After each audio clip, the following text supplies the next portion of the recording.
ज़ाहिर है इंडिया 5 गुना बड़ा है, हम उससे बहैसियत मुल्क भी छोटे हैं, हम उससे बहैसियत अफवाज भी छोटे हैं, लेकिन मैं अगर आपसे ये पूछूं कि हमारे टेक्टिकल वर्टिकल्स क्या हैं इंडिया के मुकाबले में, तो आप क्या कहेंगे? मैं 71 वार का वार वेटरन हूँ और मैंने जंग का एक्सपीरियंस देखा हुआ है।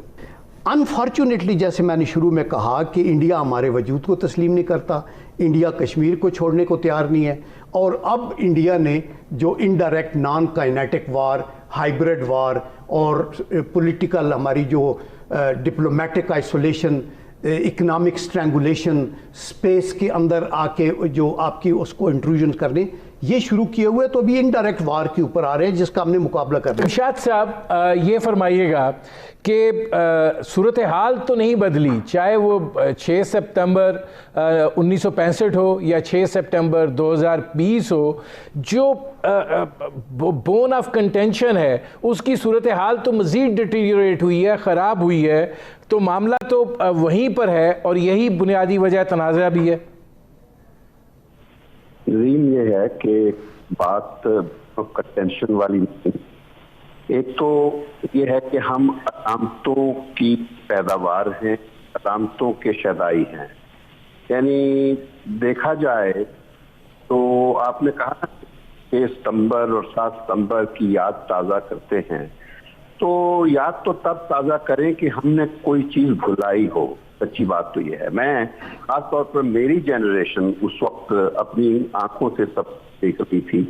6 सितंबर का मुझे वो अच्छी तरह याद है, सुबह फजर की नमाज के वक्त हमें तोपों की गरज की आवाज़ आ रही थी जब इंडिया ने इधर लाहौर की तरफ हमला किया था, और उसके बाद फिर 6 सितंबर को जिस किस्म का हमारी तरफ से फिर डिफेंसिव ऑपरेशन किया गया। लेकिन सवाल ये पैदा होता है कि हमने ये भी कभी सोचा है कि हम ये जंगें क्यों लड़ी, ये हम नहीं कभी सोचते। ये कहना बड़ा आसान है कि हमने दुश्मन को शिकस्त दे दी है, सवाल ये है कि हम ये जंगें लड़ते क्यों जा रहे हैं। इसकी बुनियादी वजह, काश कौम को भी इदराक हो जाए, वो ये है कि हम पहले रोज से ही एक उस दुश्मन का सामना था हमें जिसने हमारे वजूद को तस्लीम कभी नहीं किया। तो वो जो थ्रेट थी हमारी आज़ादी, आलमियत और सलामती की, ना वो एग्जैजरेटेड उस वक्त थी जब इंडिया ने हमारी मर्जी के खिलाफ, सारे कानूनों के खिलाफ कश्मीर, हैदराबाद, जूनागढ़ पर फौजी कब्जा किया, और ना वो आज एग्जैजरेटेड है जबकि वो हमारे इलाकों पर बैठा है। कश्मीर अभी तक उसकी पोजीशन में है, सियाचिन पे उसने पाकिस्तान बनने के बाद कब्जा कर लिया है। तो ये सब चीजें सोचने वाली हैं कि हमने अपने वजूद को बचाया तो है, लेकिन हम बतौर कौम के आज तक मुत्तहिद नहीं हो सके हैं। ये कौम, आज जो कौमियत का जज्बा है, ये आपको सिर्फ 14 अगस्त और 23 मार्च को नजर आएगा, उसके अलावा कहीं भी नहीं, ना सड़कों पर, ना ऐवानों में, ना दफ्तरों में, ना यूनिवर्सिटियों में, ना अदालतों में, किसी जगह भी आपको वो पाकिस्तानियत जिसकी खातर कायद आज़म ने हमें ये पाकिस्तान बनाकर दिया था, जिसकी खातर मेरी जो जनरेशन है उन करोड़ों मुसलमानों में शामिल है जिन्होंने बकौल जलसा के हमने अपना घर बार छोड़कर हम उधर से इधर आए थे, और हम तो उस पाकिस्तान की तलाश में आए थे जिसका तसव्वुर हमें हमारे कायद ने दिया था, या जिसका तसव्वुर अल्लामा इकबाल ने सोचा था ख्वाब की सूरत में।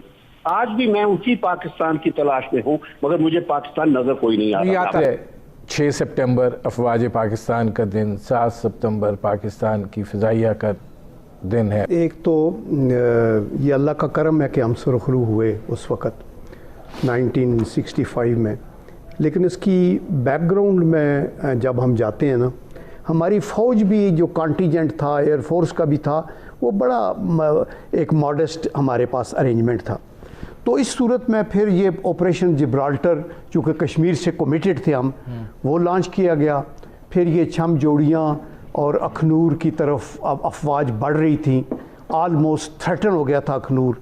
तो इंडिया ने रात के अंधेरे में इंटरनेशनल बॉर्डर को क्रॉस किया 6 सितंबर को, और ये हमारी असेसमेंट गलत थी कि वो क्रॉस नहीं करेंगे।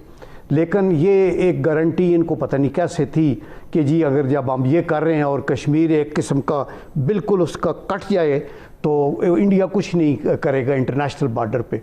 तो उन्होंने डबल पिंसर लगाई, जो कि सियालकोट से भी आगे आना और लाहौर से BRB को क्रॉस करके आना और जो GT रोड है इसको क्रॉस करना। ये अगर आप ये देखते हैं कि हमारे सामने एक 5 गुना बड़ा दुश्मन है और जाहिर है इतनी ही बड़ी उसकी एयरफोर्स है, वो आप उनका दफाई बजट भी बेतहाशा है, वो इंडक्शंस भी बहुत ज़्यादा इक्विपमेंट की कर रहे हैं, तो अगर आपसे मैं पूछूं कि पाकिस्तान एयरफोर्स का एतमाद जो है वो किन वर्टिकल्स की बुनियाद पे है, तो आप क्या कहेंगे?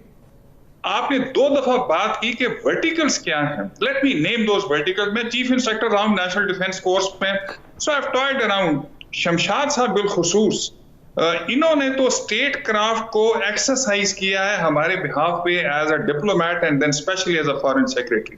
Late me state those verticals जिसके बल बोते पे आप अपनी कौम को चला सकते हैं, दुश्मनों से निबट सकते हैं, मुल्क को तरक्की दे सकते हैं। नंबर 1, हमें एक पाकिस्तानी शनाख्त देनी होगी। आज आपके आईन में लिखा हुआ है, and correct me if I am wrong, I have 2 brilliant elders sitting with me. Nadeem साहब, यू आर द मॉडरेटर।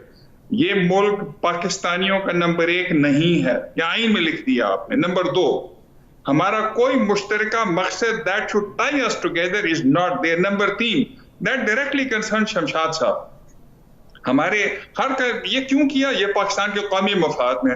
अल्लाह के बंदो, और मैं आप जैसे मॉडरेटर्स और एंकर्स को पूछता हूं, जब मिनिस्टर आते हैं, जनरल कयूम भी जब आते थे आपके पास एज अ मिनिस्टर, तो आपने शमशाद साहब ने से क्यों नहीं पूछा कि आप हमें 4 पाकिस्तान के अहम तरीन कौमी मफाद लिख कर दें, 1 2 3 4 ABCD, जिसके लिए पाकिस्तान की अफवाज as a last resort employ होंगी।